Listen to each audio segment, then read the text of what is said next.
Hi friends, welcome to my channel. आज 15 मार्च और आज का दिन है फ्राइडे।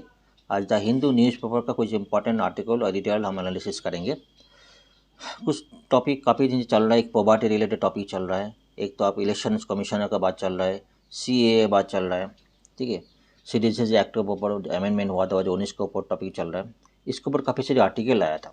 एक तो देख रहे थे पॉवर्टी के ऊपर जो गरीबी है, जो रिसेंटली नीति आयोग ने रिपोर्ट आया था, उनको ये बताया था जो हमारा जो इंडिया का पॉवर्टी है बिलो 5% का पर है।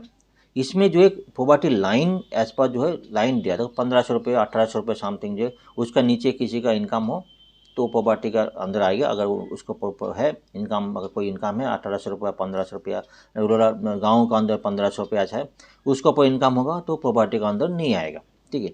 रिसेंटली आपने देखा होगा एक हाउस होल्ड कंजप्शन रिपोर्ट जो है, एक उसका भी रिपोर्ट आया था, जो हाउस होल्ड कितना कंजप्शन होता है गांव में और अर्बन एरिया में दोनों का है। तो मैक्सिमम देखो फूड को जो इन्फ्लेशन है, फूड का जो कंजप्शन है रिड्यूस हो गया, अदर देन फूड जो होगा मोबाइल फ़ोन्स, मोटरसाइकिल जो अदर के ऊपर इंटरनेट्स के ऊपर ज़्यादा खर्चा कर रहा है। इसके ऊपर जो कंक्लूजन है, रियली हमारा जो प्रॉपर्टी है रियली 5% के नीचे है ना, और कुछ है इसमें, और कुछ तो हमारा जो नीति आयोग ने रिपोर्ट दिखा रहे हैं, एक एनालिसिस है, एक डिबेट है, वो हम चर्चा करेंगे, ठीक है। साइमल्टेनियस पोल जो लास्ट ईयर जो है देखा, अगस्त महीने के आसपास जो साइमल्टेनियस पोल को काफ़ी चर्चा हुई थी। उसके बाद सेप्टेम्बर 1 जो है एक कमेटी बैठाया था, ठीक है। जो प्रीवियस जो फॉर्मर जो प्रेसिडेंट थे ऑफ इंडिया राम कोविंद जी, उसने उसका थ्रू एक कमेटी बैठा था। एक कमेटी क्या करेंगे, स्टडी किया था उसको फिजिबिलिटी क्या है, क्या क्या रिक्वायरमेंट है साइमल्टेनियस पोल के लिए, इसके रिक्वायरमेंट क्या है, क्या क्या चेंजेस चाहिए, उसके ऊपर रिकमेंडेशन किया था। ये स्टडी जो है ये पैनल कमेटी हेड पैनल जो क्या किया, जो हमारा जो president of India Draupadi Murmu को उन्होंने क्या किया, इसकी रिपोर्ट दाखिल की, उसका जो क्या क्या रिकमेंडेशन है, क्या उसको क्या और क्या चाहिए, क्या क्या कॉन्स्टिट्यूशन में क्या क्या चेंज करना है, उसके ऊपर उन्होंने डिस्कशन की और रिपोर्ट में दिए थे, ठीक है। ये आर्टिकल बहुत इंपॉर्टेंट है, इसको काफ़ी चर्चे में आ रहा था। दूसरा एक जो है इलेक्शन कमिश्नर है, रिसेंटली जो है एक इलेक्शन लास्ट मंथ एक इलेक्शन कमिश्नर जो है वो रिटायर कर लिया था, और एक रिसेंटली एक इलेक्शन कमिश्नर उन्होंने रिजाइन दे दिया था। तो दो इलेक्शन कमिश्नर वैकेंट हो गए। एक तो चीफ इलेक्शन कमिश्नर है, उसके नीचे दो इलेक्शन कमिश्नर है। तो अर्जेंट बेसिस में दो इलेक्शन कमिश्नर उसको रिक्रूटमेंट करना था गवर्नमेंट को। तो इस और दो इलेक्शन कमिश्नर रिक्रूटमेंट हो गया था। तो उसका जो कमेटी का क्या इशू है, क्या का जो रिसेंटली लास्ट जो 2023 में इलेक्शन कमिश्नर रिक्रूटमेंट प्रोसीड्योर को कोई चेंजेस लाया गया था, नया कानून लागू किया था, और जो इसका रोल एंड फंक्शन को भी हम डिस्कस करेंगे, ठीक, इलेक्शन कमिश्नर का बोल। CAA act, citizenship amendment act 2019 में उसमें उसका रिलेटेड काफ़ी आर्टिकल ऑलरेडी डिस्कस किया। आज का जो आर्टिकल है इन्होंने डिस्कस किया जो जुडिशरी जो प्रोसीडिंग, मतलब सुप्रीम कोर्ट, कई लोग जो है सुप्रीम कोर्ट को अपना प्रेसिडेंट जो अपना कोर्ट सुप्रीम कोर्ट अपना प्रोसीडिंग जो है दायी किया, जिसके अगेंस्ट में जो सिटीजनशिप अमेंडमेंट एक्ट का ये मुस्लिम का जो कम्युनिटी है सुप्रीम कोर्ट अगेंस्ट में अपना राय ये किया था, उन्होंने अपना प्रोसीडिंग दी, अपना ये किया। इसके ऊपर चर्चा करेंगे।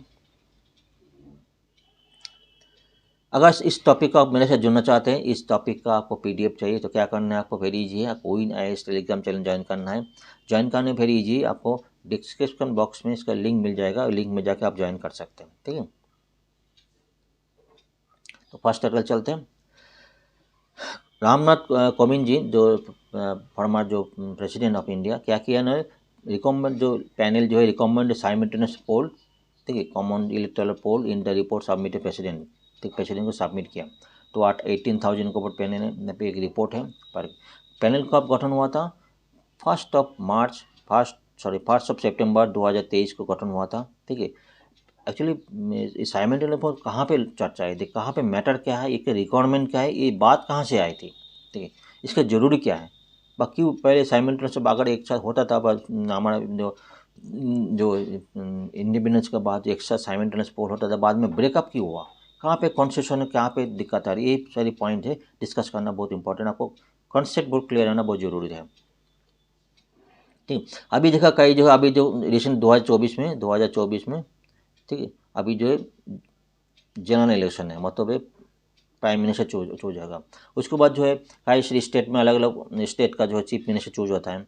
तब यूपी में अलग अलग टाइम वोट होता है, वेस्ट बंगाल में अलग टाइम होता है, केरला अलग टाइम वोट होता है, तो अलग अलग टाइम में वोट होता था। ठीक है, पहले ऐसे नहीं था। पहले मतलब इंडिपेंडेंस के बाद जो है सब एक साथ होता था। एक साथ होने में अलग अलग होने में क्या, अलग अलग टाइम में अलग जो खर्चा ज़्यादा होता है, इकोनॉमिक खर्चा ज़्यादा, गवर्नमेंट अलग अलग टाइम में जो है खर्चा होगा तो इन्वॉल्वमेंट ज़्यादा हो जाते हैं। जो एक साथ वोट होने के साथ कई सारे खर्चा बच जाता है गवर्नमेंट का, मतलब हमारे इंडिया का खर्चा बच जाएगा, यही होता। लेकिन ऐसा क्या हुआ था, जो अलग अलग टाइम में जो जनरल इलेक्शन और स्टेट का जो अलग इलेक्शन टाइम वो अलग अलग होता है। ठीक है, ये पॉइंट डिस्कस करेंगे। कुछ मैटर है, एक तो है देखो प्रेसिडेंट्स रूल होता है। सपोज ऐसा ये होता है, सपोज है बीच में कोई प्रेसिडेंट्स रूल आ जाएगा, ठीक है, उससे दो बीच में जो डिस्टर्बेंस हो जाता है, वो पॉइंट हम डिस्कस करेंगे। ठीक है,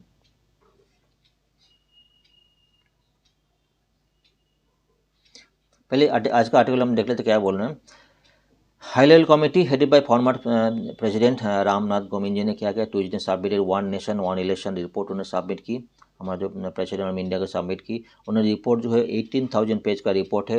उन्होंने मोर देन तो जितने भी पॉलिटिकल पार्टी है 47 पॉलिटिकल पार्टी को उन्होंने राय लिया था।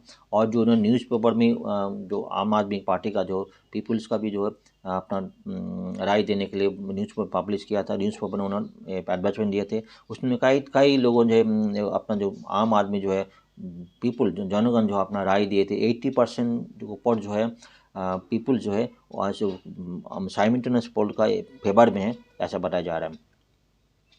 की रिकमेंडेशन रिपोर्ट में क्या था, की recommendation of the made by committee क्या बताया था, डिसकंटिन्यूएशन ऑफ साइमल्टेनियस इलेक्शन।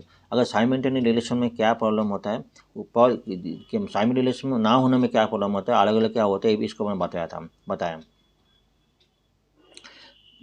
मतलब माइंड से होने में क्या है, अलग अलग स्टेट का जनरल इलेक्शन अलग अलग वोट होने में क्या है, अलग अलग खर्चा होता है, गाँव में इकोनॉमिक दिक्कत होता है, अलग अलग मतलब अलग अलग आदमी इन्वॉल्व हो जाते हैं आदमी। इस बीच एक हमारे गवर्नमेंट का पैसा मतलब ज़्यादा खर्चा होता है। एक तो मेजर मेन जो है इकोनॉमिक का पॉलिटिकल मेन जो मेजर है मेन मैटर है। ठीक है, ये हो गया साइमल्टेनियस पोल का। दूसरे Lok Sabha and state assembly and election, इसमें क्या बोला था, simultaneous election of Lok Sabha and state assembly and subsequent election on the municipality panchayat. मतलब अगर हम बात करते हैं लोकसभा के इलेक्शन होता है मतलब प्राइम मिनिस्टर का, दूसरा क्या इसका होता है चीफ मिनिस्टर का, इसके बाद भी जो है पंचायत का इलेक्शन होता है, म्यूनिसिपैलिटी इलेक्शन होता है।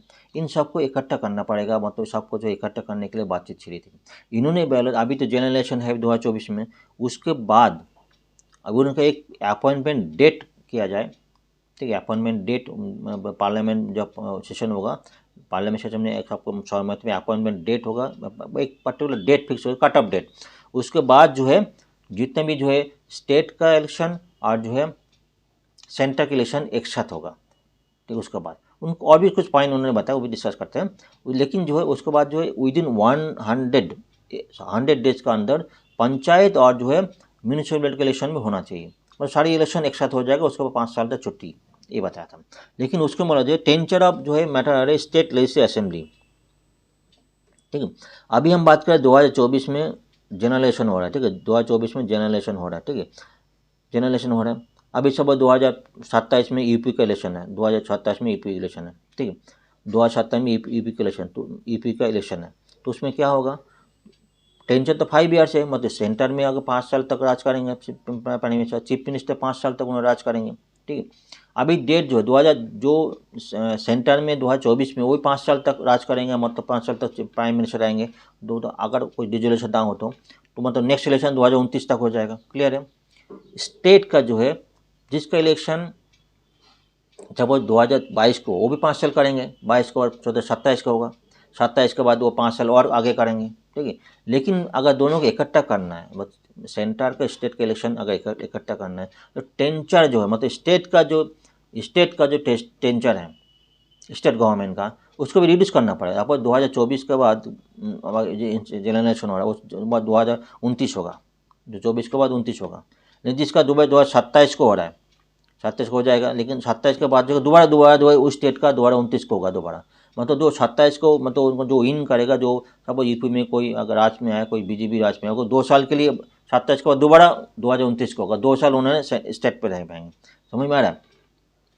मतलब टेंचर जो लेजिस्लेटिव असेंबली, जो टेंचर लेजिस्लेटिव असेंबली, हमारा जो असेंबली जो है आर्टिकल नंबर 172 उसमें ये बता रहा है टेंचर ऑफ लेजिस्लेटिव असेंबली, मतलब जो उसको 5 साल तो रहेंगे, लेकिन एक बार के लिए टेंचर तोड़ना पड़ेगा। मतलब एक्चुअली जिसका 2026 में दोबारा होगा, फिर दोबारा 29 को 3 साल वो राज करेंगे।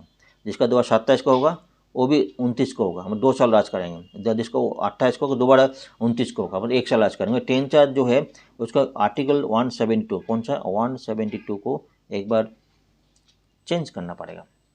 ठीक है, ऐसे नहीं 5 साल तो फिक्स नहीं रहेगा फॉर द टाइम बिंग। ठीक है, इस कई कई केस में कई भी आगे भी हो सकता है, कई किस स्टेट में होगा, कोई किस को प्रेसिडेंट रूल लागू हो गया। सब कोई स्टेट में 2029 को किसी को नया दोबारा इलेक्शन का चालू हो गया, 1 साल बाद सब कोई स्टेट में सपोज केरला का बात करें, केरला में प्रेसिडेंट रूल चालू हो गया 1 साल के लिए। ठीक है, 1 साल ब्रेक हो गया, फिर जगह जब 1 साल हुआ 2030 को दोबारा इलेक्शन हुआ स्टेट को, केरला को। 30 के बाद ऐसे 35 को नहीं होगा। अच्छा, मतलब 5 साल जो नया चीफ मिनिस्टर होगा वो 5 साल राज नहीं करेंगे, फिर नेक्स्ट 4 साल ही करेंगे। अगर 2 साल प्रेसिडेंट रूल रहेगा तो उसको टेंशन उससे जो रिड्यूस होते जाएगा। अगले जो चीफ स्टेट में जो लेजिस्लेचर में आएंगे जो चीफ मिनिस्टर होगा उससे जो रिड्यूस होते जाएगा। हम इसका मतलब है हमारा जो कॉन्स्टिट्यूशन है जिसका जो 172 है उसको एक बार रिड्यूस चेंज करना पड़े। ऐसे हार्ड एंड फास्ट जो रूल है ऐसे नहीं कर पाएंगे जिसका कोई 5 साल ही रहेंगे, मतलब ऐसा नहीं है। नेक्स्ट टेंचर जो उससे जब रिड्यूस होते जाएंगे। ठीक है, बीच में कुछ ब्रेक हुआ, भी नो कॉन्फिडेंस मोशन हुआ, ये वोट अभी कोई ऐसा होगा तो उससे जो रिड्यूस होते जाएंगे। सिमिलरली सेंटर को ऐसे, सेंटर में अगर कोई गवर्नमेंट तोड़ जाए, गवर्नमेंट ब्रेकअप हो जाए, मतलब अपना जो डिजोल्यूशन ऑफ गवर्नमेंट हो जाए, सिमिलरली सेंटर के वो अपना रिड्यूस हो जाएगा। वो आर्टिकल नंबर 83। ठीक है, कुछ आर्टिकल नंबर कुछ चेंज करना पड़ेगा। कुछ पॉइंट ये भी है, हम बात करें हम जो पार्लियामेंट सेशन में। ठीक है, पार्लियामेंट सेशन में क्या है, 83 सेशन में क्या है, आर्टिकल नंबर 83 पार्लियामेंट में सिमिलरली जो है जो पार्लियामेंट सदस्य है, संसद जो है वो भी 5 साल के लिए रहता है। ठीक है, उसको भी जो ऐसे भी जो गवर्नमेंट चेंज होगा उसको भी अपना टेंचर जो है 5 साल वो भी थोड़ा चेंज करना पड़ेगा। बस कुछ आर्टिकल में चेंज करना पड़ेगा, ये जो इन्होंने सजेशन दिया। ठीक है, क्लियर है। ये बोला certain amendment in constitution article 325 और 324 है। 325 में क्या है, इलेक्शन सिंगल इलेक्टोरल पोल और single electoral photo identity card जो है उसको लिए लगेगा 325 में। 324 शामिल इलेक्शन ऑफ पंचायत और म्यूनिसिपल शामिल, उसमें भी चेंज करना पड़ेगा। मतलब जो रिलेटेड आर्टिकल्स हैं उसमें चेंज करना पड़ेगा। जहाँ पे जरूरत है शामिल फोटो आइडेंटिटी कार्ड जो है वहाँ पे चाहिए तो वहाँ पे चेंज करना पड़ेगा। कौन है 325। ठीक है, 325। दूसरा जो है 324 है। ठीक है, 324 है, वहाँ पे जो पे चेंज करना है वहाँ पे हमको चेंज करना पड़ेगा। ठीक है, जो बात कर रहा है constitution amendment of article 83 and article 172, वहाँ पे जो बात करता है आर्टिकल 172 का स्टेट लेजिस्लेचर में जो लोग 5 साल वैलिडिटी है नहीं वहाँ को चेंज करना पड़ेगा। ऐसे वहाँ पे ऐसे कन्फर्म नहीं है और 5 साल ही रह पाएंगे अनलेस ब्रेकअप ना हो, मतलब डिजोल्यूशन नो कॉन्फिडेंस मोशन बा कोई मतलब कोई मेजोरिटी बा कोई लॉस हो, ऐसे नहीं, उसको ब्रेक हो जाएगा तो ब्रेक करना पड़ेगा। ठीक है, सिमिलरली आर्टिकल 83 पार्लियामेंट का जो है वह भी चेंज करना पड़ेगा जो सदस्य है। Need to plan advance procurement of polling personnel, काफ़ी जो पोलिंग रिक्वायरमेंट जो इंस्ट्रूमेंट है वो चेक करना, पोलिंग पर्सनल है, सिक्योरिटी पर्सनल जो जहाँ पे रिक्वायरमेंट है सारी साइमल्टेनियसली एक साथ होगा। ठीक है, उसके लिए जितना भी रिक्वायरमेंट है ये सारी चीज़ उनको रिकमेंडेशन दिया था। ठीक है, single electoral roll and single electoral photo identity card जो है जिसको चाहिए इलेक्टोरल रोल जो फोटो आइडेंटिटी कार्ड सब पे लागू होगा, ये भी बताया था। 47 political party submit their views and suggestion, इतने लोगों को 47 पॉलिटिकल पार्टी उसमें व्यू लिया गया, उसमें 32 कम से सपोर्ट साइमल्टेनियस मतलब 47 के अंदर 32 जो पॉलिटिकल पार्टी है वो साइमल्टेनियस इलेक्शन के लिए उन्हें राजी हो गया, उन्होंने अपना सहमति दी। और जो 80% जो रिस्पॉन्ड साइमल्टेनियस जो आम आदमी पे 21,500 जो आम आदमी नेचुरल नॉर्मल पीपल है अपना भी सजेशन दिया, उनमें 80% लोग जो है साइमल्टेनियस इलेक्शन के लिए फेवर में थे। ठीक है, कुछ पॉइंट और जानकारी के लिए इसका भी एक आर्टिकल और आया था, what are the debate around the one nation one election, वो लास्ट हुआ था। ठीक है, इसमें कुछ पॉइंट है आर्टिकल जो चेंज करना, आर्टिकल नंबर 83 में चेंज करने पर जो बात हुआ था regarding duration house of parliament जो उसको ड्यूरेशन 5 साल है। अगर बीच में कुछ अगर साइमल्टेनियस करना है, ठीक, उसको भी चेंज करना पड़ेगा। कन्फर्म नहीं 5 साल ही तो पार्लियामेंट मेंबर ऐसे नहीं वो चेंज करना पड़ेगा। 85 में relating the dissolution Lok Sabha by president, कोई भी लोकसभा प्रेसिडेंट डिजोल्यूशन हो जाए उसको भी तो चेंज करना, उसको 5 साल के बाद नहीं देंगे, वो भी चेंज करना पड़ेगा। Article 172 relating duration state legislature उसको भी चेंज करना पड़ेगा। Article 174 relating dissolution of state dissolution of, पहले ड्यूरेशन था अभी डिजोल्यूशन हो गया। एंड 350 रिगार्डिंग प्रेसिडेंट रूल जो है कोई भी स्टेट होगा, जब बात करके प्रेसिडेंट रूल है, ठीक है, इसके टॉपिक डिस्कस हो जाएगा। मतलब पहले तो 356 रूल जो है पहले किया था, पहले तो एक साथ चल रहा था पहले 356 रूल, लेकिन कोई भी स्टेट में सपोज कोई भी ऐसा को देखा जाए जो स्टेट का जो कानून व्यवस्था है not as per constitution, not as per जो यूनियन गवर्नमेंट जो एज पर इंस्ट्रक्शन दे रहे उससे जो काम नहीं हो रहा है, उन दैट केस में प्रेसिडेंट डायरेक्टली और थ्रू गवर्नर दोनों रूट में उसको प्रेसिडेंट रूल लागू कर सकता है। ठीक है, अगर प्रेसिडेंट रूल लागू होगा, सेम जो बात कर रहा था, अगर 2 साल के लागू होगा, 1 साल के लागू होगा, 200 बाद जो चीफ मिनिस्टर इलेक्शन होगा उसके लिए ऐसे नहीं 5 साल रहेगा, नहीं, नेक्स्ट जो साइमेल्टेनियस इलेक्शन होगा उसी तक वो 1 साल भी हो सकता है, 2 साल भी हो सकता है, 6 महीने भी हो सकता है। ठीक है, ऐसे नहीं हार्ड में दोनों 5 साल तक रहना पड़ेगा, इसलिए नहीं, वो आर्टिकल हम 172 में चेंज कर देंगे, चेंज करना पड़ेगा गवर्नमेंट को। एक केस था केरला के, और भी केस था केरला में, देखो 35 जुलाई 1959 में जो स्टार्ट हुआ जो प्रेसिडेंट रूल, कब तक हुआ 22 फरवरी 1960 में 260 डेज तक उन्होंने चला था। लेकिन उसका जो है गवर्नमेंट डिसमिस डिस्पाइट द वो मेजोरिटी था, तो सेंटर में स्टेट में जो चीफ मिनिस्टर मेजोरिटी था, फिर भी उनको प्रेसिडेंट रूल लागू करना पड़ा। दूसरा केस में जो ये भी है 64 में उसमें 22 ईयर्स था। ठीक है, लॉस ऑफ मेजोरिटी, इसमें 2 अलग अलग टाइम में लॉस ऑफ केस में 64 डेज के लिए 55 डेज के लिए प्रेसिडेंट रूल लागू होता। तो प्रेसिडेंट रूल लागू होने से क्या होता है, एक ब्रेकअप होता है, नया चीफ मिनिस्टर इलेक्ट होता है, उसके बाद जो है वो 5 साल तक राज करेंगे। उसके लिए क्या होता है, अलग अलग सेग्रीगेशन हो जाता है, साइमल्टेनियस अलग अलग हो जाता है। ठीक है, एक साथ नहीं हो पाते, अलग अलग हो जाते हैं। ठीक है, इसलिए बोल रहे प्रेसिडेंट रूल का जो कानून का जो एक चेंज करना पड़ेगा, और जो मेनली जो ड्यूरेशन स्टेट लेजिस्लेचर। लेकिन एक बात और भी हो रहा है, ये पॉइंट हम डिस्कस कर लिया, ये सारे पॉइंट डिस्कस हो गए। आर्टिकल 1 एक पॉइंट आर्टिकल, अगर हम बात कर रहे हैं स्टेट का जो है ड्यूरेशन चेंज कर देंगे, हम बात नहीं कर रहे स्टेट का ड्यूरेशन चेंज हो जाएगा, लेकिन ये भी बात हो रहा है आर्टिकल 1 जो है क्वासी जो फेडरलिज्म की बात कर रहे हैं, मतलब हमारा जो क्वासी फेडरलिज्म गवर्नमेंट क्या है, सेंटर का और स्टेट का दोनों का अलग अलग पावर है, ऐसा क्वासी फेडरल गवर्नमेंट बोलते हैं। ठीक है, the Constitution of India not described as a federation, but Article 1 Indian considered a union of state, मतलब हमारा जो कॉन्स्टिट्यूशन है सॉरी हमारा जो कॉन्स्टिट्यूशन है जो यूनियन स्टेट, मतलब यूनियन और स्टेट दोनों मिलजुल के रहेंगे, तो दोनों का क्वासी फेडरेशन और जो फेडरेशन दोनों का मिलजुल के, अगर हम बात कर रहे हैं स्टेट का जो है उसका ड्यूरेशन चेंज कर देंगे, तो फेडरेशन आर्टिकल 1 में थोड़ा चेंज वो दिक्कत हो रहा है, ये पॉइंट सामने आ रहे हैं, इसको भी एक बार चर्चा करना पड़ेगा। ठीक है, ये क्वासी फिर यूनियन स्टेट, हमारा जो यूनियन स्टेट है मतलब स्टेट और सेंटर का दोनों मिलजुल के है। ठीक है, दोनों का पावर मिल अलग अलग करेंगे, लेकिन दोनों मिल के रहेंगे। कोई भी स्टेट हमारा जो सेंटर का अलग नहीं हो पाएंगे, ऐसा कोई उसका पावर नहीं है, उसका अंदर रहना पड़ेगा, लेकिन अलग अलग पावर एंजॉय करेंगे, एक कुछ पॉइंट है। ठीक, एक पॉइंट सामने आ रहा है। जो बात हो गया जो union what is one plan मतलब जो दोनों के एक साथ हो जाएंगे। ठीक है, पहले हमारा जो है हम एक साथ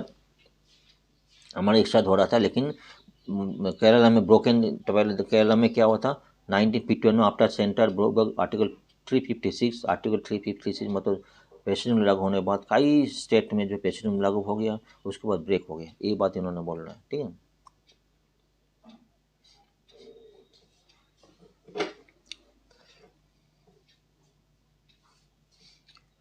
कॉन्सेंट तो हम बात कर लिए, कॉन्सेंट थर्ड प्लान जो कॉन्सेंट थर्ड में से 83 सारे आर्टिकल हम डिस्कस हो गए। मतलब एक कुछ पॉइंट है वन नेशन ऑन इलेक्शन जो है पॉइंट का पॉइंट, इसको बेनिफिट है, लेकिन 1 पॉइंट वो बेनिफिट भी है, लेकिन प्रोवाइडेड दैट सर्टेन क्लॉज को ना चेंज करना पड़ेगा, आर्टिकल 183 आर्टिकल 85 172, 174, 356 को थोड़ा थोड़ा चेंज करना पड़ेगा, जहाँ पे क्लैश हो रहा है तो मतलब साइमल्टेनियस रिलेशन के लिए ये पॉइंट है। ठीक है, चलिए नेक्स्ट चलते हैं। नेक्स्ट आर्टिकल है, एक डिबेट है, has poverty really drop to 5% India. Recently NITI Aayog का जो हेड उन्होंने बताया था, नीति आयोग ने स्टडी की थी, हमारे इंडिया का जो पॉवर्टी लाइन है मतलब जो गरीबी है 5% के नीचे है।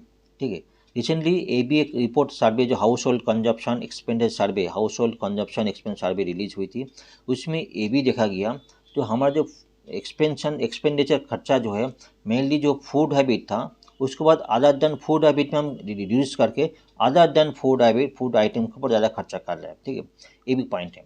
अब पॉवर्टी लाइन किस टॉपिक पर बात करें, पॉवर्टी लाइन क्या है? एक्चुअली जो पहले 2011-12 में पॉवर्टी लाइन था पर डे 32 रुपीज़ ऐसा, ₹32 ऐसा था पॉवर्टी, ₹32। ठीक है, उसके बाद एक महीने कितना हो जाएगा उस हिसाब से कैलकुलेट किया, 1100-1200 हो जाएगा। उसके बाद जो है अभी जो फिलहाल जो है उसके बाद रिसेंटली उसको डबल किया, इन्फ्लेशन करने के बाद उसको 60 रुपीज़ में कन्वर्ट किया, 60 रुपीज़। ठीक है, इन्फ्लेशन के बाद 60 में 2022 से, तो अभी जो उसको हो जाएगा 1700-1800 रुपये हो जाएगा। अभी ये भी देखा गया जो इनकम जो है 5% के ऊपर जो है 1700-1800 रुपये का ऊपर इनकम ऑलरेडी हो रहा है, तो मतलब पॉवर्टी लाइन जो है बिलो 5% अंदर है, ये मोटा मोटा आइडिया लगेगा। लेकिन ये भी एक जजमेंट पॉवर्टी लाइन बोल रहे हैं जो 60 रुपीज़ है, ऐसा कुछ गवर्नमेंट का कुछ ऐसा कुछ नोटिफिकेशन नहीं दे 60 रुपीज़ बा, ऐसा कुछ नोटिफिकेशन अभी तक आया नहीं, मैं कोई लाइन डिफाइन नहीं किया। वर्ल्ड का अलग अलग जो है वर्ल्ड बैंक है, कोई यूएन गवर्नमेंट ने अलग अलग जो यूएन नेशन ने अलग अलग पॉवर्टी लाइन डिनोट किया, इसलिए एक बार बार चर्चा में काफ़ी सारे आर्टिकल आ रहा है। क्या जो हम दावा ये कर रहे हैं 5% पॉवर्टी लाइन है, ये बाकी 5% पॉवर्टी लाइन है ना और कुछ है? ठीक, ये आर्टिकल दोनों जो एक्सपर्ट को पूछा गया, सुरजीत भाल्ला, ज्योति घोष को पूछा, ये दोनों एक्सपर्टाइज है, इनको पूछा गया था, उनका कुछ क्वेश्चन पूछा गया, क्वेश्चन को अपना डाइज देखें। एक तो मेन क्वेश्चन एक था, the claim is the less than 5% Indian live below the poverty line, can you explain the poverty line define in India, कैसे क्या that poverty line need to be poverty raise करना चाहिए कि नहीं चाहिए, इसके ऊपर टॉपिक पर बात की। ठीक है, जिन्होंने सेम बात किया 2011-12 में जो पॉवर्टी लाइन था जिसमें 12% था, अभी वो हम देखेंगे इन्फ्लेशन करेक्ट होकर देखेंगे तो अभी पॉवर्टी लाइन आ रहा है 2%, मतलब 5% के नीचे आ रहा है। लेकिन ये भी साथ में ये भी है जो पॉवर्टी लाइन अभी इंडियन गवर्नमेंट को ऐसा कोई डिनोट नहीं किया, ऐसे पर्टिकुलर रेज नहीं किया, गवर्नमेंट का डिनोशन ऐसा कुछ है ही नहीं। ठीक है, ऐसा बातचीत चल रहा है। वर्ल्ड में जो है वर्ल्ड बैंक में जो है जो poverty line as per world bank है पॉवर्टी लाइन के $2.15 पर डे, मतलब $2.15 पर डे हो जाएगा, तो उसका पॉवर्टी लाइन है। उसी पे देखेंगे हमारा 20% ऊपर जो है पॉवर्टी लाइन आ रहा है। लेकिन हमारे इंडियन गवर्नमेंट को, हम वर्ल्ड का तो बात नहीं कर सकते, तो अलग अलग कंट्री का पॉवर्टी लाइन अलग होगा, उसका कॉस्ट ऑफ जो आइटम को अलग अलग होगा, वो ऐसे बोल नहीं चाहते हैं। ठीक है, लेकिन इंडियन गवर्नमेंट को ऐसे कोई पॉवर्टी लाइन डिनोट नहीं किया, इसका बातचीत चल रहा है। ठीक है, ज्योति घोष ने और कुछ पॉइंट देखो, पॉवर्टी लाइन इंडिकेट, उन्होंने ये भी बोला वर्ल्ड बैंक 2.15 जो डिनोट किया, उस हिसाब से पॉवर्टी लाइन जो है काफ़ी ऊपर है। उन्होंने एक भी बात की हमारा पॉवर्टी लाइन जो है क्लियरली डिफाइन होना चाहिए पॉवर्टी लाइन, तभी इंडिया का government has not announce clear poverty line. ठीक है, उसके ऊपर हम बात नहीं कर सकते। Tendulkar poverty line really concept based on anything, उसको जो हम रिसेंटली अभी यूज़ कर रहे हैं पॉवर्टी लाइन कुछ पर्टिकुलर कॉन्सेप्ट नहीं है, गवर्नमेंट का कुछ पर्टिकुलर ये होना चाहिए, इसके टॉपिक पे बात कर रहे हैं। ठीक है, ये कुछ पॉइंट है। मतलब पहले 32 रुपीज़ था 2011 में, अभी इन्फ्लेशन करेक्ट होने के बाद जो 60 रुपीज़ बात करें, मतलब 1800 रुपया। अभी सर्वे का अगर देखा, सर्वे में यही पता किया तो गरीब आदमी 5% के ऊपर जो है 1800 रुपये इनकम कर ही रहा है। ठीक है, 1800 इनकम पर तो गवर्नमेंट लॉजिक लगा लिया, कभी नीति आयोग गौजले पॉवर्टी लाइन जो है 5% नीचे आ गया। लेकिन ये भी नहीं, कई सारे मैटर और भी डिपेंड करेगा, जो हमारा जो और भी कैलोरी इंटेक होगा और भी सारे मैटर है, ये भी टॉपिक है। नीति आयोग की रिपोर्ट बताया 2.5% जो है कंजप्शन इंक्रीज होगा, 2011-12 से लेकर अभी कंजप्शन ये हो गया। तब यही बात हो रहा है, अगर 2.5 हो गया तो इनकम हैज़ नॉट रेज, हमारा जो इनकम जो है वो इतना 2.5 गुना तो इंक्रीज नहीं हुआ, तो कैसे कंजप्शन इंक्रीज हुआ, तो ये भी बात कर रहे हैं। तो यही पॉइंट में दोनों अलग अलग यही बोल, कोई बोल रहा है तो 2.5% जो है हमारा इंक्रीज सैलरी जो है 40% ओवर सैलरी इंक्रीज हो गया, ऐसा बात करें तो इंक्रीज जो 3.2% पर ईयर जो बेस में 3.2% पर ईयर बेस में सैलरी इंक्रीज हुआ है। लेकिन ये भी है जो पीरियोडिक लेबर फोर्स सर्वे जो रिपोर्ट ये भी बताया, जिसमें ये भी देखा गया वेज और डिफेंड अलग अलग वर्कर्स का जो सैलरी जो वेजेस इंक्रीज है अलग अलग हुआ है। ये भी देखा गया जो वुमेन्स जो है, ठीक, वुमेन्स का जो कई सारे वुमेन का ये भी बोल रहा है वुमेन्स का जो अनपेड है, अनपेड मतलब कई सारे जो 40% के ऊपर जो वुमेन अनपेड है, ऐसे अलग अलग टाइम में अमूमन PSS show 30% women workers unpaid, 37.5% women unpaid बता रहा है, ठीक है, मतलब उसका पेमेंट नहीं हुआ था। तो इसको बोल रहे so you need to have a indication real wage income growing mass working families, we need to any indication, मतलब इसमें कोई इंडिकेशन ऐसा नहीं मिल रहा है इनकम के साथ और इसके साथ। एम्प्लॉयमेंट बात करें, एम्प्लॉयमेंट की बात करें, एम्प्लॉयमेंट इतना इंक्रीज नहीं हुआ, एम्प्लॉयमेंट इंक्रीज हुआ, सैलरी कितने इंक्रीज हो रहा है, उस टॉपिक को कई जगह टॉपिक साथ में आ रहा है, ठीक है। एम्प्लॉयमेंट की बात कर रहे हैं, रियल वेज की बात कर रहे हैं, कोई बोले कोई अलग अलग आदमी अलग अलग, कोई बोलते जो रियल वेज है 1% less than 1% per annum increase हुआ, लेस देन 1% ऑन एवरेज, कोई बोले 3.7% है, मतलब एक्चुअल डाटा अभी कुछ नहीं मिल रहा है। जो कंजप्शन 2.5 गुना बढ़ गया उसके साथ रियल वेजेस का बात नहीं कर रहे। कई केस में ये भी देखा गया, सपोज हमारा जो इनकम टैक्स बात था, कुछ दिन का पहले रिपोर्ट आया था इनकम टैक्स हम रिटर्न फाइल का, तो भी इंक्रीज हो गया जाता, मतलब काफ़ी सारे लोग जो है इनकम टैक्स 5 लाख के ऊपर टैक्स ब्रैकेट में आ गया, ठीक है। इनकम टैक्स इनकी जो है मतलब टैक्स ज़्यादा हो, मतलब इनकम ज़्यादा तो टैक्स ज़्यादा हो रहा है, ये भी बात है। तो इनकम टैक्स बोलते हैं पर्सनल टैक्स, इंडिविजुअल टैक्स है, वो भी इंक्रीज हो गया, ये भी बात हो रहा है। ये भी होता है, कई सारे लोग जो है सब, अब ये भी बोल सकते हो सब हम बात कर रहे हैं वेजेस इंक्रीज हो रहा है, कई से जो वेजेस का बात करें, सैलरी इंक्रीज बात करें, बहुत सारे आदमी ये भी तो है कम जो गाँव बिजनेस करते हैं वो तो इनकम टैक्स देते नहीं, वो लोग इनकम टैक्स आते नहीं, वो तो एक्चुअल इनकम पता नहीं चलता है, तो एक्चुअल डाटा कितना वो पता नहीं चलता।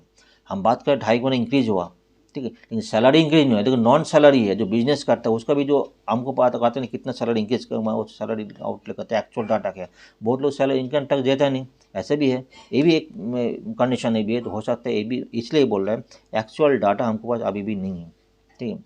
जो बहुत से जो बिजनेस करते हैं वो बिजनेस की एक्चुअल इनकम देता नहीं, इनकम है, बहुत सारे गरीब आदमी ऐसे भी बहुत से इधर उधर काम कर इनकम काफ़ी सारे इनकम करते हैं, ठीक है, इनकम वो भी तो कितने इनकम वो तो शो नहीं करता, लेकिन कंजप्शन इंक्रीज हो गया, ये भी बात कर रहे हैं।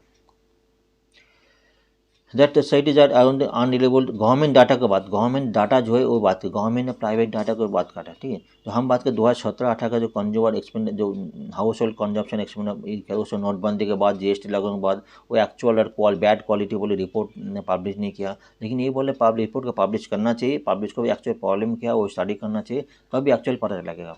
प्राइवेट सेक्टर का जो डाटा है उसके गवर्नमेंट के डाटा वो बेहतर ज़्यादा रियलेबल होते हैं, इसके बाद यही बोल रहे थे, ठीक है।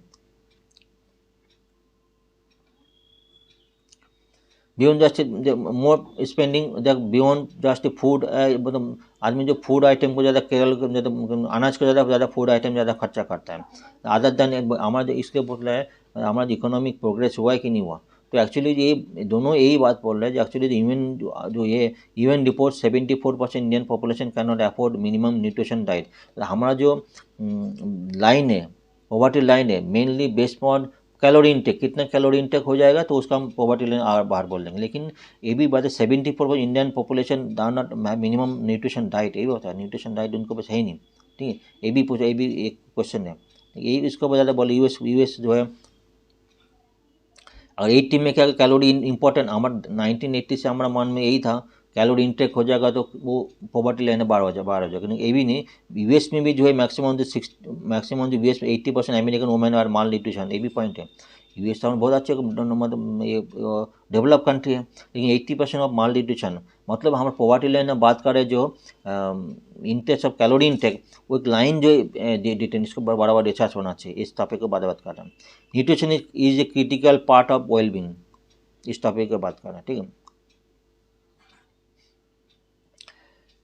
एक उस टॉपिक है आज के लिए, नेक्स्ट टॉपिक चलते हैं।